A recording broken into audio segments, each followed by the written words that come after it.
like any benefits that you guys get, it don't matter what it is, especially if it's like income coming in, you guys can definitely use that on any type of loan as income, as long as I believe you've been receiving it for at least a year.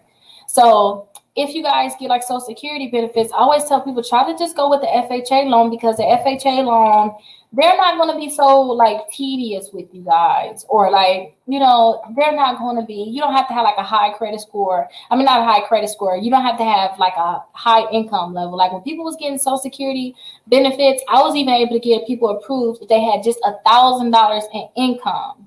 So I want you guys to understand that they always say have at least $1,000 in income, but understand to your income is going to dictate how much of a house you're going to buy.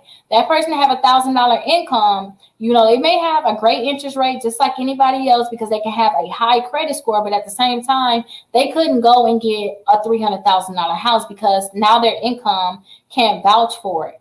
Now, if you were to buy a house and you was to decide that you wanted to transform your basement into something so that you're gonna rent it out, you can't say that in your loan, like, hey, I'm gonna buy this house, I'm gonna rent out the basement. Unless it's already rented out, you cannot use that income. But you can definitely go ahead and rent it out, or even do like an Airbnb. You can rent it out that way. And when you rent that out, you can use that money to pay off your mortgage. That would be a great idea.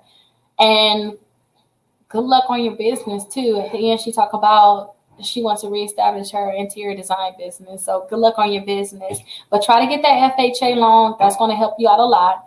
And on top of it, get the FHA loan. Try to see if there's any other income that you can possibly count, especially knowing that you say you want to reestablish your business. You can probably use your income from your business to actually purchase a home too. That income